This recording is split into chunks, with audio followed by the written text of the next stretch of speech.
Alunos do nono ano. Hoje começamos o PET do volume 4 de língua portuguesa, semana 1. O conteúdo que nós vamos estudar hoje são os recursos de apoio à compreensão. Partes verbais, texto verbal, não verbais, imagens e híbridas, imagens e textos verbais de um infográfico. Começando aí, a primeira atividade, nós temos um texto, né? O poder transformador da empatia das relações humanas. Aconselho a vocês a ler uma, duas, se preciso for, mais de 2 vezes, mais de 3. Leia até vocês entenderem o que o texto está dizendo. A primeira questão é: qual é o assunto tratado nesse texto aí? Esse texto fala sobre o quê? O poder transformador da empatia das relações humanas. O que é empatia? Você sabe o que é empatia? Você ter empatia com o outro? Sabem? Aí no nosso texto está explicando direitinho o que é ser empático com uma pessoa. Não só com uma pessoa, os animais também têm empatia, né? Sabemos disso que animais também usam a empatia também. O que o autor defende nesse texto? O que o autor está querendo dizer aí? Que é ruim você ter empatia pelo outro? Que precisamos usar empatia sempre na nossa vida? O que ele quer dizer, esse autor, sobre empatia? Questão número 3. Grife as partes principais do texto e transcreva abaixo. O que você achou de mais importante que foi escrito, que o autor escreveu nesse texto aí? Isso te fez refletir algo bem importante, não fez? Então, essa aí é a parte principal, né? São as partes principais desse texto. É o que você acha mais relevante dentro desse texto. 4. Relate uma situação vivida por você onde houve o uso da empatia por você ou por outra pessoa. Por exemplo, na escola. Será que todos os professores ou todos os alunos usam empatia um com o outro? O que é usar empatia?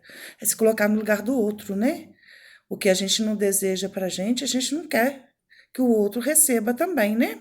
Então, a empatia é isso. É pensar no outro, para o bem do outro. 5. Qual a importância desse sentimento nas relações entre as pessoas?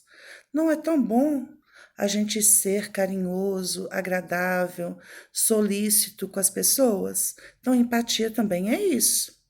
6. O que o autor quis dizer com a expressão nenhum homem é uma ilha, sendo cada indivíduo um pedaço do continente, uma parte do todo? O mundo é uma ilha? A gente vive isolado? A gente não depende um dos outros para vivermos? A gente precisa daquele agricultor que planta, do açougue, né? Do açougueiro que parte as carnes para a gente, daquela pessoa que planta uma couve, de um alface, né? Então, o mundo, ninguém é uma ilha. A gente depende uns dos outros, né? 2. Leia o texto a seguir e responda as questões. As redes sociais e a sua influência na nossa autoestima. Nossa, é lindo, né? Que a gente vê nas redes sociais. Todo mundo aparece com o cabelo arrumadinho, com a unha feita, em bons restaurantes, né? Dirigindo um bom carro. Só para quê? Demonstrar uma imagem boa, né? Número 1. Qual o assunto tratado nesse texto? O que esse texto está nos dizendo? Está falando sobre as redes sociais, não é? Nós temos tantos aí, ó, tantos aplicativos, tanta coisa aí relacionado à internet, não temos? 2. Transcreva abaixo as palavras-chave do texto.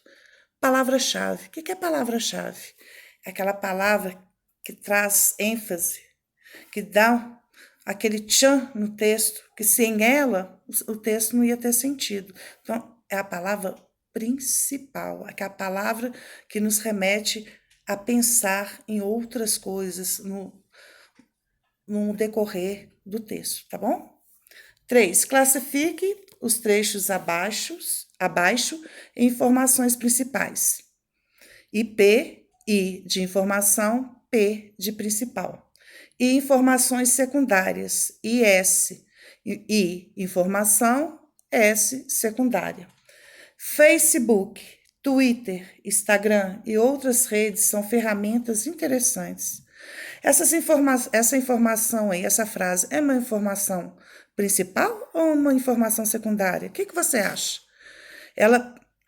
A gente precisa, no texto, desse tipo de informação para ser principal ou ela passa a ser secundária no texto que nós lemos? Na próxima, 1 em cada 3 usuários do Facebook se sente menos satisfeito com sua vida após visitar a rede. Vocês acham que essa frase ela é uma informação principal ou uma informação secundária? Precisamos realmente desse tipo de informação dentro do texto para a gente entender o restante? Vamos pensar nisso. A próxima. Isso acontece porque nossa autoestima pode ser facilmente afetada por fatores externos. E aí? Você acha o quê? Essa informação é o quê? É secundária ou principal? Apenas 7% da comunicação depende das palavras. Massivos, 58% dos significados de uma comunicação surgem nas mensagens não verbais. É principal? É uma mensagem principal ou é secundária? Ela é muito importante para a gente? Acredito que sim, né? Leia o texto abaixo e responda as questões. Isso aí é um infográfico, né? A gente tem que ler, prestar bastante atenção, porque tem números, aí estamos falando de cegos, deficiência motora, surdos, deficiência mental, e tem aí as porcentagens. Quais os elementos presentes no texto? São os gráficos aí, ó, dizendo, né? Quantos milhões de cegos que nós temos, quantos milhões de deficiência, né, motora. Então, tá tudo aí citado no texto. 2, no infográfico. 2, qual número corresponde a 24% dos brasileiros com deficiência? Se voltarmos aí ao texto, a gente vai ver que tá bem explícito aí, ó, 24%. Olha só, quantas pessoas no Brasil têm algum tipo de deficiência, né? 3. Qual a importância do gráfico nesse tipo de texto? Qual é a importância do gráfico? Ele nos mostra a porcentagem, né? E essa porcentagem é muito importante para a gente saber. Qual a relevância desse tipo de texto para a sociedade em geral?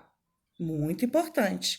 Agora transcreva as informações do infográfico em um pequeno texto em prosa. Não esqueça de explicar cada detalhe apresentado. Então vamos lá, escrever a poesia e até a semana 2.